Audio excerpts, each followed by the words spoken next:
मसबाक IOC के सम्मानित सदस्य, सभी इंटरनेशनल स्पोर्ट्स फेडरेशंस, भारत के नेशनल फेडरेशंस के सभी रिप्रेजेंटेटिव्स, देवी और सज्जनों, 140 करोड़ भारतीयों की तरफ से आप सभी का इस विशेष आयोजन में मैं स्वागत करता हूं, अभिनंदन करता हूं।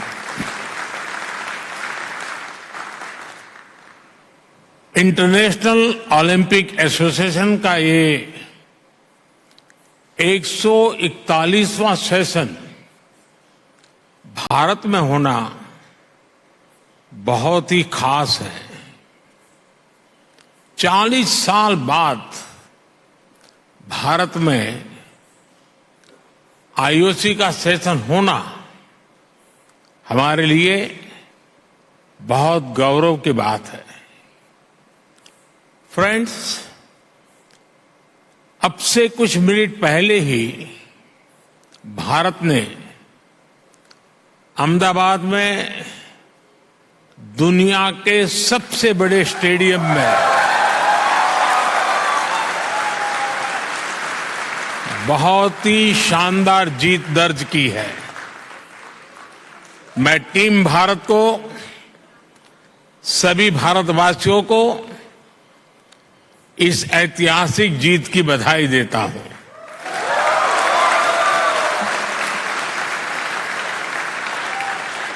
साथियों, स्पोर्ट्स भारत में हमारे कल्चर का, हमारी लाइफस्टाइल का एक इम्पोर्टेंट हिस्सा रहा है। आप भारत के गांवों में जाएंगे तो पाएंगे कि बिना स्पोर्ट्स के हमारा हर फेस्टिवल अधूरा है। हम भारतीय सिर्फ स्पोर्ट्स लवर नहीं है, बल्कि हम स्पोर्ट्स को जीने वाले लोग हैं। और ये हजारों वर्षों की हमारी हिस्ट्री में रिफ्लेक्ट होता है। इंडस वैली सिविलाइजेशन हो, हजारों वर्ष पहले का वैदिक काल हो, या उसके बाद का टाइम पीरियड, हर कालखंड में स्पोर्ट्स को लेकर भारत की लेगेसी बहुत समृद्ध रही है। हमारे यहां हजारों साल पहले लिखे ग्रंथों में 64 विधाओं में पारंगत होने की बात कही जाती है। इनमें से अनेक विधाएं खेलों से जुड़ी हुई थी, जैसे horse riding, archery, swimming, wrestling. ऐसी अनेक स्किल्स को सीखने पर बल दिया जाता था। आर्चरी यानी धनुर्विद्या को सीखने के लिए तो पूरी एक धनुर्वेद संहिता ही लिखी गई थी। इस संहिता में एक जगह कहा गया है, धनुष चक्रंच कुतंच खड़गंच छुरी का गदा सप्तमम बाहु युद्धम शादेवम युद्धानि सप्तदा। यानी धनुर्विद्या से जुड़ी 7 प्रकार की स्किल्स आनी चाहिए, जिसमें धनुष्बाण, चक्र, भाला यानी आज का जैवलिन थ्रो, तलवारबाजी, डैगर, गदा और कुश्ती शामिल है। साथियों, स्पोर्ट्स की इस हजारों वर्ष पुरानी हमारी लेगेसी के अनेक साइंटिफिक एविडेंस है।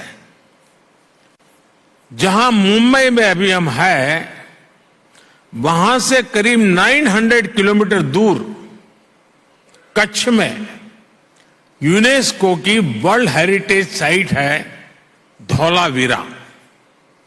धौलावीरा 5000 साल से भी पहले एक बहुत बड़ा और समृद्ध पोर्ट सिटी हुआ करता था।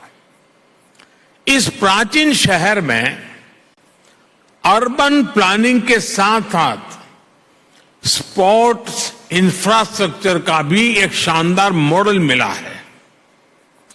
खुदाई के दौरान यहां 2 स्टेडियम सामने आए हैं। इनमें से एक तो दुनिया का सबसे पुराना और उस समय का दुनिया का सबसे बड़ा स्टेडियम है। 5000 साल पुराने भारत के स्टेडियम में एक साथ 10,000 लोगों के बैठने की कैपेसिटी थी। भारत की एक और एंशियंट साइट राखीगढ़ी में भी स्पोर्ट्स से जुड़े स्ट्रक्चर्स की पहचान हुई है। भारत की ये विरासत पूरे विश्व की विरासत है। फ्रेंड्स, स्पोर्ट्स में कोई लूजर नहीं होता। स्पोर्ट्स में सिर्फ विनर्स और लर्नर्स होते हैं।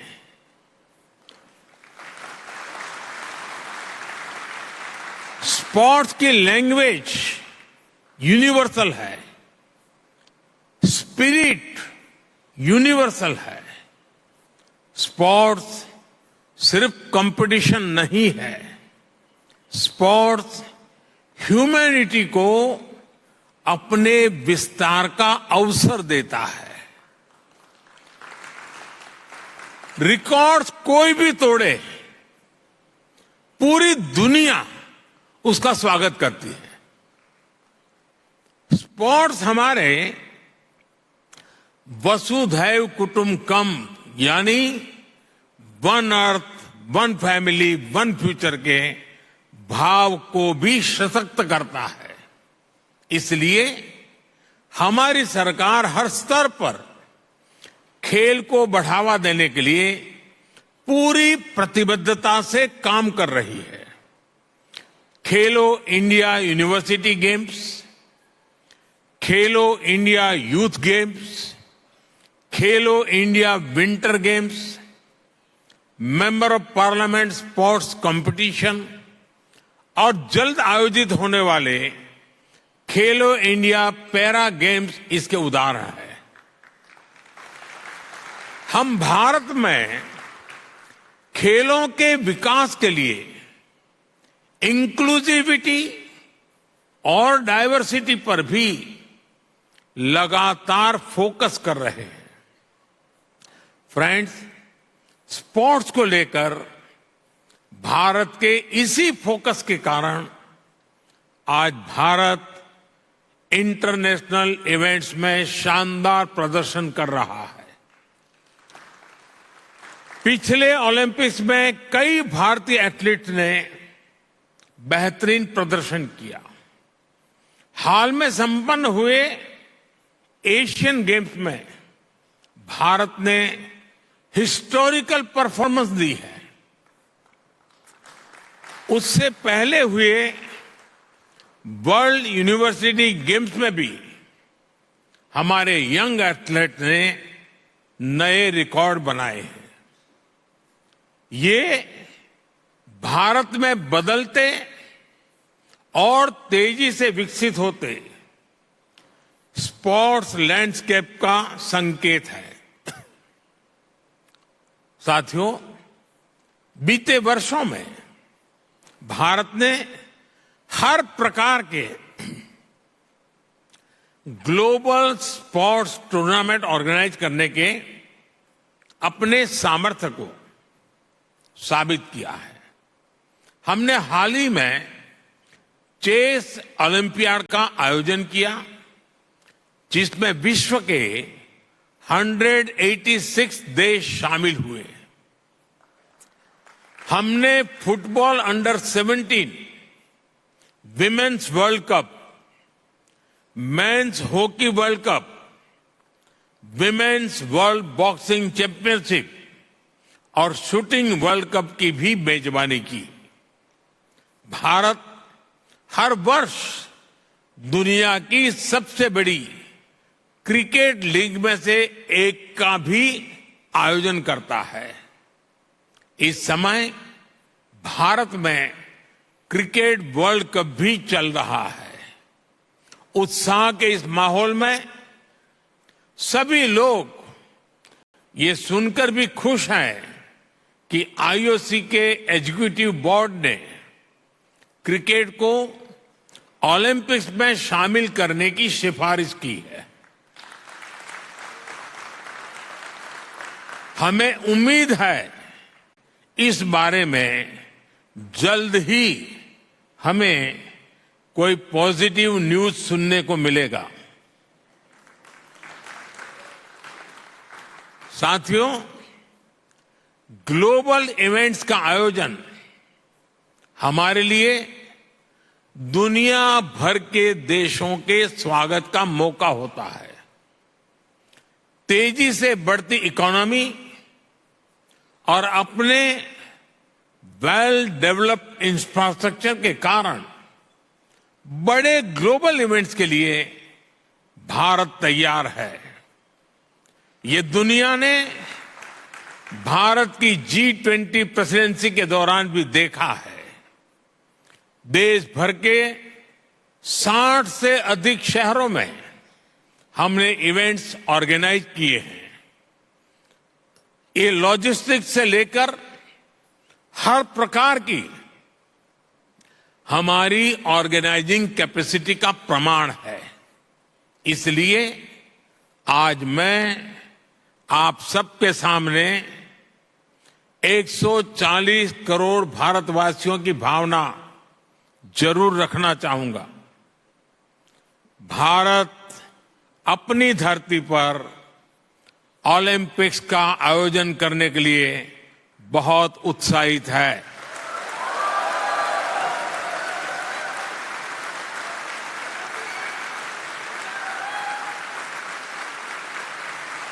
साल 2036 में भारत में ओलंपिक्स का सफल आयोजन हो, इसके लिए भारत अपने प्रयासों में कोई कमी नहीं रखेगा।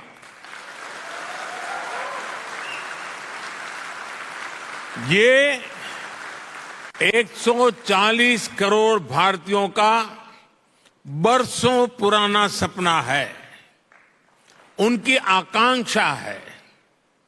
इस सपने को अब हम आप सबके सहयोग से पूरा करना चाहते हैं और 2036 ओलंपिक्स से भी पहले भारत साल 2029 में होने जा रहे यूथ ओलंपिक्स की मेजबानी करने को भी इच्छुक है।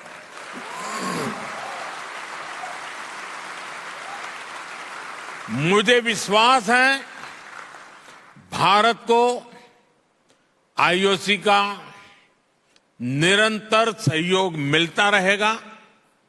फ्रेंड, स्पोर्ट्स सिर्फ मेडल जीतने का नहीं, बल्कि दिलों को जीतने का माध्यम है।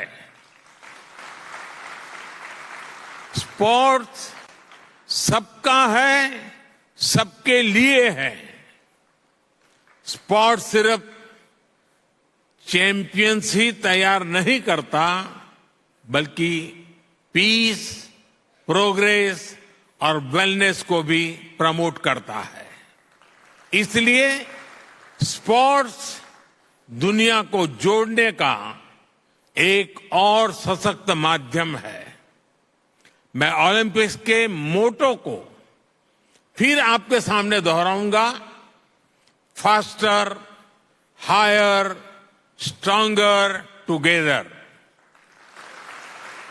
आईओसी के 141वें सेशन में आए सभी अतिथियों का, अध्यक्ष थॉमस बाक का और सभी डेलीगेट्स का मैं फिर से हृदय से धन्यवाद करता हूं। आने वाले कुछ घंटों में आपको अनेक महत्वपूर्ण फैसले लेने हैं। I now declare this session open.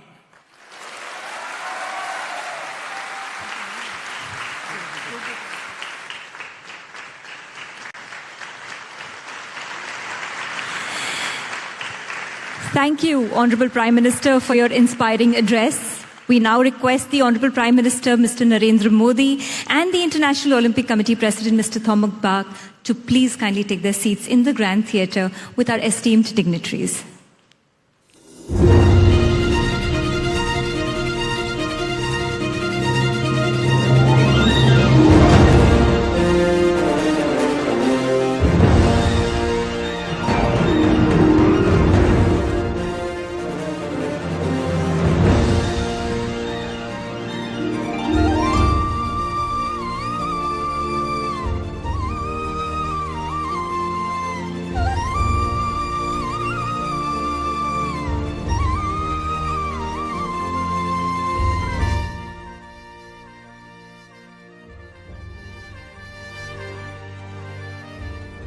My dear friends,